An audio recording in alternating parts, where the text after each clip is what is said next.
Hi ಎಲ್ಲರಿಗೂ ನಮಸ್ಕಾರ. ಬನ್ನಿ ಮುದ್ದು ಸೊಸೆ ಸೀರಿಯಲ್ ಏನಾಗ್ತಾ ಇದೆ ಅಂತ ನೋಡ್ಕೊಂಡು ಬರೋಣ. ಈ ಕಡೆ ಭದ್ರ ಮತ್ತು ಅವರಪ್ಪ ಇಬ್ಬರು ಕೂಡ ಮಾತಾಡ್ತಾ ಇರ್ತಾರೆ.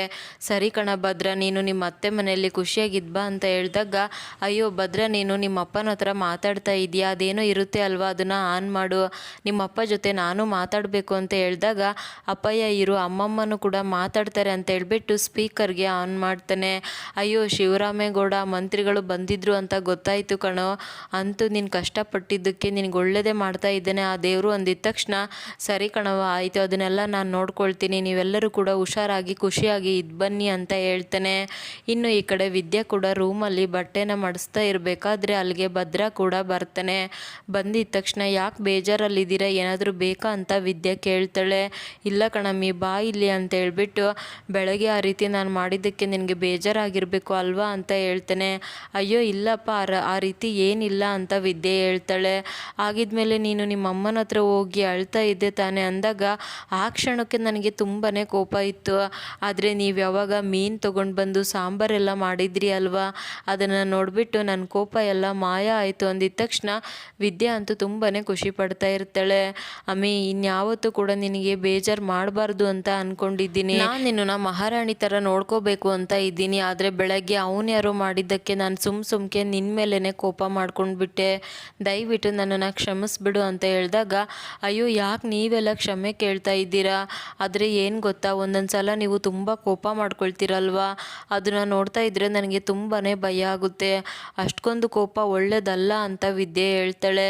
ಅಮ್ಮಿ ಕೈ ಕೊಡು ಅಂತ ಹೇಳಿದಾಗ, ಯಾಕೆ ಅಂತ ವಿದ್ಯೆ ಕೇಳ್ತಾಳೆ. ಕೊಡಮ್ಮಿ ಹೇಳ್ತೀನಿ ಅಂತ ಹೇಳ್ಬಿಟ್ಟು, ಅಮ್ಮಿ ನಾನಿವತ್ತು ನಿನಗೆ ಮಾತು ಕೊಡ್ತಾ ಇದ್ದೀನಿ, ಯಾವತ್ತೂ ಕೂಡ ನಿನಗೆ ನೋವು ಮಾಡೋದಿಲ್ಲ, ನಿನ್ನನ್ನು ತುಂಬ ಚೆನ್ನಾಗಿ ನೋಡ್ಕೊಳ್ತೀನಿ ಅಂತ ಭದ್ರ ಹೇಳ್ತಾ ಇದ್ದರೆ, ವಿದ್ಯಾಗಂತೂ ಅವನ ಪ್ರೀತಿನ ನೋಡಿಬಿಟ್ಟು ಅವಳು ಫೋನ್ ಮಾಡಿದ್ದು, ಅವರಪ್ಪ ಜೈಲಿಗೆ ಹೋಗಿದ್ದು ಅದನ್ನೆಲ್ಲ ನೆನ್ಪು ಮಾಡ್ಕೊಳ್ತಾಳೆ.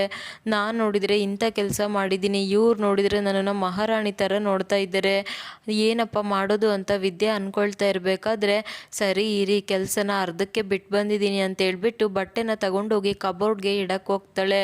ಆವಾಗ ವಿದ್ಯಾ ಅಂಟಿಸಿರೋ ಎಲ್ಲ ಫೋಟೋನು ಕೂಡ ನೋಡಿಬಿಟ್ಟು ಭದ್ರ ಜೋರಾಗಿ ನಗ್ತಾ ಇರ್ತಾನೆ. ಯಾಕೆ ಏನಾಯಿತು ಅಂತ ವಿದ್ಯೆ ಕೇಳ್ತಾಳೆ. ಅಲ್ಲಮ್ಮಿ, ಎಲ್ಲರೂ ಅವ್ರ ಅಪ್ಪ ಅಮ್ಮನ ಫೋಟೋನೋ ಅಥವಾ ಇಷ್ಟವಾಗಿರೋ ಫೋಟೋನೋ ದೇವ್ರ ಫೋಟೋನೋ ನಾಯಕ ನಾಯಕಿ ಫೋಟೋನೋ ಅಂಟಿಸ್ಕೊಳ್ತಾರೆ, ನೀನೇನಮ್ಮಿ ಆಡು ಮರಿ ಫೋಟೋ ಅಂಟಿಸ್ಕೊಂಡಿದ್ಯಾ ಅಂತ ಹೇಳಿದಾಗ, ಅಯ್ಯೋ ನನಗೆ ಆಡು ಮರಿ ಅಂದರೆ ತುಂಬ ಇಷ್ಟ, ಇದೆಲ್ಲ ಆಡು ಮರಿ ನಮ್ಮನೆಯಲ್ಲೇ ಇದ್ದಿದ್ದು, ಇದು ಕರಿಯ, ಇದು ಗೌರಿ, ಇದು ನಿಮಗೆ ತುಂಬ ಚೆನ್ನಾಗಿ ಗೊತ್ತು ಅಲ್ವಾ, ನನಗೆ ತುಂಬ ಇಷ್ಟ, ನನ್ನ ಗೋಪಾಲ ಅಂದರೆ ಅಂತ ಹೇಳಿದಾಗ, ಹೌದು ಕಣಮ್ಮಿ, ನಿನ್ನ ಗೋಪಾಲನ ಬಗ್ಗೆ ನನಗೆ ತುಂಬ ಚೆನ್ನಾಗಿ ಗೊತ್ತು ಅಮ್ಮಿ, ಅದೇಗೋ ಮಾಡ್ತಾ ಇದ್ದೆ ಅಲ್ಲಮ್ಮಿ, ಜೋರಾಗಿ ಕುಟ್ಟಿ ಈ ಥರ ಬಾಯಲ್ಲಿ ಹಿಡ್ಕೊಂಡು ಎಳಿತಾ ಇದ್ದರೆ ತುಪ್ಪ ಬಂದಂಗೆ ಬರುತ್ತೆ ಅಂತ ಹೇಳ್ತಾ ಇದ್ದೆ ಅಲ್ವಾ, ಅದನ್ನು ಇವಾಗಲೂ ಕೂಡ ಮರೆಯೋಕೆ ಆಗ್ತಾ ಇಲ್ಲ ಅಂತ ಹೇಳಿದಾಗ, ಸುಮ್ಮನೆ ಇರ್ತೀರಾ, ಯಾಕೆ ನನ್ನನ್ನು ರೇಗಿಸ್ತಾ ಇದ್ದೀರಾ ಅಂತ ವಿದ್ಯಾ ಕೋಪ ಮಾಡ್ಕೊಳ್ತಾಳೆ. ಅಷ್ಟೇ ಅಲ್ಲ ಕಣಮ್ಮಿ, ಬೋಟಿ ಗೊಜ್ಜುನ ಮತ್ತೆ ಹಾಕಿಸ್ಕೊಂಡು ತಿಂದಿದ್ದು ನನಗೆ ತುಂಬ ಚೆನ್ನಾಗಿ ನೆನಪಿದೆ, ನಿನ್ನ ಗೋಪಾಲ ಹೋಗಿದ್ದಾನೆ ಅಂತ ಹೇಳ್ಬಿಟ್ಟು ಒಂದು ಕಡೆ ಅಳೋದೇನು, ಇನ್ನೊಂದು ಕಡೆ ಬೋಟಿ ಗೊಜ್ಜು ಹಾಕಿಲ್ಲ ಅಂತ ಕೋಪ ಮಾಡ್ಕೊಳ್ಳೋದೇನು, ಅಬ್ಬಬ್ಬಬ್ಬ ಏನಮ್ಮಿ ನೀನು ಅಂತ ಹೇಳ್ಬಿಟ್ಟು ಭದ್ರ ಅಂತೂ ಫುಲ್ ನಗ್ತಾ ಇರ್ತಾನೆ. ಅದನ್ನು ನೋಡ್ಬಿಟ್ಟು ವಿದ್ಯಾ ಕೂಡ ಫುಲ್ ಖುಷಿ ಪಡ್ತಾ ಇರ್ತಾಳೆ. ಅದೇ ಟೈಮ್ಗೆ ಈ ಕಡೆ ಅವ್ರ ಅಜ್ಜಿ ಅಂದರೆ ಭದ್ರ ಅಜ್ಜಿ, ಅಮ್ಮಮ್ಮ ಮತ್ತು ವಿದ್ಯಾ ಅಜ್ಜಿ, ಅಜ್ಜಮ್ಮ ಇಬ್ಬರು ಕೂಡ ಕೋಪ ಮಾಡಿಕೊಂಡು ಮನಸ್ಸಲ್ಲೇ ಮಾತಾಡ್ಕೊಳ್ತಾ ಇರ್ತಾರೆ. ಏನೇ ಆ ಥರ ಕೆಂಗರಿಸಿ ನೋಡ್ತಾ ಇದೀಯಾ, ಆ ಥರ ಏನಾದರೂ ನೋಡಿದರೆ ಕಣ್ಣು ಕಿತ್ತಾಕ್ಬಿಡ್ತೀನಿ ಅಂದಾಗ, ಹೌದೌದು ನಿನ್ನ ಕಣ್ಣು ಕಿತ್ತಾಕೋ ತನಕ ನಾನು ಕಡಲೆಪುರಿ ತಿಂತಾ ಇರ್ತೀನಿ ನೋಡು ಅಂತ ವಿದ್ಯಾ ಅಜ್ಜಿ ಹೇಳ್ತಾರೆ.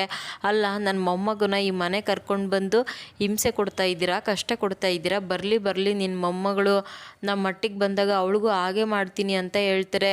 ಆ ರೀತಿ ಮಾಡಿ ನೋಡು, ನಾನು ಸುಮ್ಮನೆ ಇರ್ತೀನ ಅಂತ ಹೇಳಿದಾಗ, ಏನೇ ಮಾಡೋಕ್ಕಾಗುತ್ತೆ, ನಮ್ಮ ಮಟ್ಟಿಗೆ ಬಾ, ಸೊಂಟ ಮುರಿದು ಡಾಬ್ ಮಾಡ್ಕೊಳ್ತೀನಿ ಅಂತ ಭದ್ರ ಅಜ್ಜಿ ಹೇಳ್ತಾರೆ.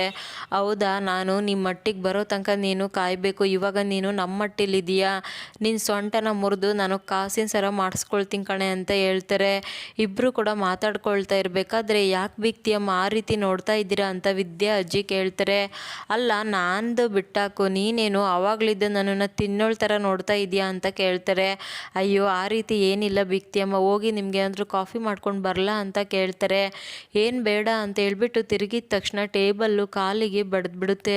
ಅಯ್ಯೋ ಬಿಕ್ತಿಯಮ್ಮ ಏನು ಮಾಡ್ಕೊಂಡ್ರಿ, ಹುಷಾರಾಗಿ ಓಡಾಡಬೇಕು ತಾನೆ, ಈ ವಯಸ್ಸಲ್ಲಿ ಸ್ವಲ್ಪ ಏಟಾದ್ರೂ ಕೂಡ ಅಳುಕು ಹಾಗೆ ಇರುತ್ತೆ ಅಂತ ವಿದ್ಯಾ ಅಜ್ಜಿ ಹೇಳಿದಾಗ, ಅಯ್ಯೋ ಇರಲಿ ಬಿಡಿ ಬಿಕ್ತಿಯಮ್ಮ, ಎಷ್ಟೊಂದು ಕೋಪ ಇದ್ರೂ ಕೂಡ ನನ್ನ ಮೇಲೆ ಪ್ರೀತಿ ತೋರಿಸ್ತಾ ಇದ್ದೀರಾ ಇದ್ದೀರಾ ಅಲ್ವಾ, ಇಷ್ಟು ಸಾಕು ಅಂದಾಗ ಅಯ್ಯೋ ಕೋಪ ಸಿಟ್ಟು ಇದೆ ಅಂತ ಸಂಬಂಧ ಪ್ರೀತಿ ಎಲ್ಲದೂ ಬಿಟ್ಬಿಡೋಕ್ಕಾಗುತ್ತಾ, ನೀವು ಕುತ್ಕೊಳ್ಳಿ ನಾನು ಹೋಗಿ ಕಾಫಿ ಮಾಡ್ಕೊಂಡು ಬರ್ತೀನಿ ಅಂತ ವಿದ್ಯಾ ಅಜ್ಜಿ ಹೇಳ್ತಾರೆ. ಇವಳು ನೋಡೋಕ್ಕೆ ಹೊರಟಿದ್ರು ಕೂಡ ಮನಸ್ಸು ತುಂಬಾ ಒಳ್ಳೆಯದು ಅಂತ ಹೇಳ್ಬಿಟ್ಟು ಭದ್ರಾ ಅಜ್ಜಿ ಅಂತೂ ತುಂಬಾ ಖುಷಿ ಪಡ್ತಾ ಇರ್ತಾರೆ. ಇನ್ನು ಬೆಳಗ್ಗೆ ಕೂಡ ಆಗುತ್ತೆ. ಭದ್ರನೂ ಕೂಡ ಇಲ್ಲಿ ಕಾಲು ನೋವು ಅಂತ ನಿಧಾನಕ್ಕೆ ಬರ್ತಾ ಇರಬೇಕಾದ್ರೆ ಸರು ನನ್ನ ಗಂಡನ ರೇಗಿಸಿದರೆ ನಾನು ಮಾತ್ರ ಸುಮ್ಮನೆ ಇರೋದಿಲ್ಲ ಅಂತ ವಿದ್ಯೆ ಹೇಳ್ತಾಳೆ. ಅಕ್ಕ ನಿನಗೆ ಅವರು ಗಂಡ ಅಂತ ನನಗೆ ತುಂಬ ಚೆನ್ನಾಗಿ ಗೊತ್ತು, ಎಲ್ಲದಕ್ಕಿಂತ ಹೆಚ್ಚಾಗಿ ಅವ್ರು ನನಗೆ ಭಾವ, ನನಗೆ ರೇಗಿಸೋ ಎಲ್ಲ ರೈಟ್ಸು ಇದೆ ಅಂತ ಹೇಳ್ಬಿಟ್ಟು ಅಯ್ಯೋ ಭಾವ ಮತ್ತೆ ಕಾಲು ನೋವು ಆಯ್ತಾ ಅಂತ ಕೇಳ್ತಾಳೆ. ಅಯ್ಯೋ ಸರು ಆ ರೀತಿ ಏನಿಲ್ಲ ಬಿಟ್ಟಾಕು ಅಂತ ಭದ್ರ ಹೇಳ್ತಾನೆ. ಒಂದು ನಿಮಿಷ ಇರಿ ಭಾವ ಕಾಲು ಒತ್ತುತ್ತೀನಿ ಅಂತ ಕಾಲು ಮುಟ್ಟಿದ ತಕ್ಷಣ ಅಯ್ಯೋ ಸರು ಏನು ಮಾಡ್ತಾ ಇದೆಯಾ ಬಿಟ್ಟಾಕು ಸರು ಅಂತ ಹೇಳ್ತಾ ಇರ್ತೇನೆ. ಏಯ್ ಸರು ಯಾಕೆ ಆ ರೀತಿ ಮಾಡ್ತಾ ಇದೆಯಾ, ಅವ್ರಿಗೆ ನೋವಾಗಿದೆ ಅಂತ ಗೊತ್ತು ತಾನೆ, ಸುಮ್ಮನೆ ಇರಿ ಅಂತ ವಿದ್ಯೆ ಬೈದ್ಬಿಟ್ಟು ಅವ್ರ ಅಮ್ಮ ಹತ್ರ ನೀರನ್ನ ಇಸ್ಕೊಂಡು ಬಂದು ಕಾಲಿಗೆ ಹಾಕ್ತಾ ಇರ್ತಾಳೆ. ಅದನ್ನು ನೋಡಿಬಿಟ್ಟು ಸರುಗಂತೂ ತುಂಬಾ ಖುಷಿ ಆಗ್ಬಿಡುತ್ತೆ. ಇನ್ನು ರತ್ನ ಬೇಜಾರು ಮಾಡಿಕೊಂಡು ಏನಯ್ಯ ಇದೆಲ್ಲ, ಪಾಪ ಅಳಿಯಂದ್ರಿಗೆ ತುಂಬ ಕಷ್ಟ ಆಗ್ತಾ ಇದೆ, ಅವರು ಇಲ್ಲಿರೋ ತನಕನೂ ಕೂಡ ಅವ್ರನ್ನ ಚೆನ್ನಾಗಿ ನೋಡ್ಕೋಬೇಕು, ಏನಾದರೂ ವ್ಯವಸ್ಥೆ ಮಾಡು ಅಂದಾಗ ಅಯ್ಯೋ ರತ್ನಿ ನಾನು ಇವತ್ತೇ ಹೋಗಿ ಎಲ್ಲ ತೊಗೊಂಡು ಬರ್ತೀನಿ ಅಂತ ಹೇಳ್ಬಿಟ್ಟು ಅಲ್ಲಿದ್ದ ಮಾರ್ಕೆಟಿಗೆ ಹೊರಟೇ ಬಿಡ್ತಾನೆ. ಇನ್ನು ಈ ಕಡೆ ಚಂಪಾ ಮತ್ತು ಅವರಪ್ಪ ಇಬ್ಬರು ಕೂಡ ಮಾತಾಡ್ತಾ ಇರಬೇಕಾದ್ರೆ ಏನು ಗೊತ್ತೇನವ, ನಮಗೆ ಸರಿದುಗ್ಗ ಅಂತ ಗಂಡನ ನೋಡಿದ್ದೀನಿ, ಅವ್ರಿಗೂ ಕೂಡ ನೀನು ತುಂಬಾ ಇಷ್ಟ ಆಗಿದೆಯಾ, ಆದಷ್ಟು ಬೇಗ ಮದುವೆ ಮಾತುಕತೆ ಆಗಬೇಕು ಅಂತ ಹೇಳಿದಾಗ ಅಪ್ಪಯ್ಯ ನಾನು ನಿನ್ನ ಹತ್ರ ಒಂದು ವಿಚಾರ ಮಾತಾಡಬೇಕು ಅಂತ ಹೇಳ್ತಾಳೆ. ಅಯ್ಯೋ ಹೇಳವ, ನನ್ನ ಹತ್ರ ಯಾಕೆ ಹಿಂದೆ ಮುಂದೆ ಮಾಡ್ತಾ ಇದೆಯಾ, ಯಾರನ್ನಾದ್ರೂ ಪಿರುತಿ ಏನಾದರೂ ಮಾಡ್ತಾ ಇದ್ದರೆ ಹೇಳು, ನಿನ್ನ ಇಷ್ಟದ ವಿರುದ್ಧ ನಾನು ಯಾವತ್ತೂ ಹೋಗೋದಿಲ್ಲ, ನೀನು ಚೆನ್ನಾಗಿರಬೇಕು ಅಷ್ಟೇ ಅಂತ ಹೇಳ್ತಾರೆ. ಅಪ್ಪಯ್ಯ ನಾನೇನೋ ಪ್ರೀತಿ ಮಾಡ್ತಾ ಇರೋದು ನಿಜ, ಆದರೆ ಅದು ಯಾರು ಅಂತ ಹೇಳಿದರೆ ನಿಮಗೆ ತುಂಬಾ ನೋವಾಗುತ್ತೆ, ಸಮಯ ನೋಡಿಕೊಂಡು ನಿಮ್ಮ ಹತ್ರ ಮಾತಾಡ್ತೀನಿ, ಇವಾಗ ಬೇಡ ಅಂತ ಹೇಳ್ಬಿಟ್ಟು ಅಪ್ಪಯ್ಯ ಆ ರೀತಿ ಏನೂ ಇಲ್ಲ ಅಪ್ಪಯ್ಯ ಸದ್ಯಕ್ಕೆ ಬೇಡ ಅಷ್ಟೇ ಅಂತ ಹೇಳ್ತಾಳೆ. ಸರಿ ಕಣವ ಆಯಿತು ಅಂತ ಅವ್ರ ಅಪ್ಪ ಕೂಡ ಸುಮ್ಮನಾಗ್ಬಿಡ್ತಾರೆ. ಇನ್ನು ಈ ಕಡೆ ಚೆಲುವ ಕೂಡ ಅಂಗಡಿಗೆ ಬಂದು ಯಾವ್ದು ಬೇಕು ಅಂತ ಚೆಕ್ ಮಾಡಿಕೊಂಡು ನನಗೆ 7,000 ಬೇಕು ಅಂತ ತಗೊಂಡು ಸೀದಾ ಮನೆ ಕಡೆ ಬರ್ತಾ ಇರ್ತಾನೆ. ಇನ್ನು ಈ ಕಡೆ ಸಾಲ ಕೊಟ್ಟಿರೋರು ಕೂಡ ಮನೆ ಹತ್ರ ಬರ್ತಾರೆ.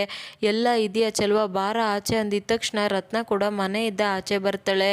ಏನಾಯಿತು ಗೌಡ್ರೆ ಯಾಕೆ ಎಷ್ಟೊಂದು ಕೋಪದಲ್ಲಿದ್ದೀರಾ ಅಂತ ಹೇಳಿದಾಗ ಅಲ್ಲ ಸಾಲ ತಗೊಂಡ್ಮೇಲೆ ಬಡ್ಡಿನ ಕಟ್ಟಬೇಕು ಅಲ್ವಾ, ಮೊನ್ನೆ ಇದ್ದ ನೋಡ್ತಾ ಇದ್ದೀನಿ, ಚಿಕನ್ ಅಂಗಡಿ ಮಟನ್ ಅಂಗಡಿ ಬಿಟ್ಟರೆ ನಿಮ್ಮ ಮನೆ ಈ ಥರನೇ ಓಡಾಡಿಕೊಂಡು ಅವ್ನ ಪಾಡಿಗೆ ಅವ್ನು ಸುಮ್ಮನೆ ಇದ್ದಾನೆ, ಬಡ್ಡಿ ದುಡ್ಡು ಯಾರಮ್ಮ ಕೊಡ್ತಾರೆ ಅಂತ ಕೇಳ್ತಾನೆ. ಅಯ್ಯೋ ಸ್ವಲ್ಪ ನಿಧಾನಕ್ಕೆ ಮಾತಾಡಿ ಅಳಿಯಂದ್ರೆ ಇದ್ದಾರೆ, ದುಡ್ಡು ತಾನೇ ಅವ್ರು ಬಂದಿದ ತಕ್ಷಣ ಕೊಡ್ತಾರೆ ಅಂತ ರತ್ನ ಹೇಳಿದಾಗ ಸಾಕು ಸುಮ್ಮನೆ ಇರವ, ನಾನು ಕೂಡ ಇವತ್ತು ಕೊಡ್ತಾನೆ ನಾಳೆ ಕೊಡ್ತಾನೆ ಅಂತ ನೋಡಿದೆ, ಅವ್ನು ನೋಡಿದರೆ ನಮ್ಮ ಕಡೆ ತಿರುಗಿನೂ ಕೂಡ ತಲೆ ಆಗ್ತಾ ಇಲ್ಲ, ಇವತ್ತು ಅವನು ಎಲ್ಲಿದ್ದಾನೆ ಕರಿ ಹೊರಗೆ ಅಂತ ಹೇಳಿದಾಗ ಅವ್ರು ಇಲ್ಲ ಗೌಡ್ರೆ ಅವರು ಸಿಟಿ ಕಡೆ ಹೋಗಿದ್ದಾರೆ ಅಂತ ಹೇಳ್ತಾಳೆ. ಅದೇ ಟೈಮ್ಗೆ ಇಲ್ಲಿ ಕೂಗಾಡ್ತಾ ಇರೋದನ್ನ ಕೇಳಿಸ್ಕೊಂಡು ಭದ್ರ ಕೂಡ ಕೋಪ ಮಾಡ್ಕೊಂಡು ಹೊರಗೆ ಬಂದೇ ಬಿಡ್ತಾನೆ. ಭದ್ರನ ನೋಡಿಬಿಟ್ಟು ರತ್ನ ಮತ್ತು ಗೌಡ್ರಿಗೆ ಇಬ್ಬರಿಗೂ ಕೂಡ ತುಂಬಾ ಭಯ ಆಗಿಬಿಡುತ್ತೆ. ಇದಿಷ್ಟು ಇವತ್ತಿನ ಸಂಚಿಕೆ. Thank you so much every one.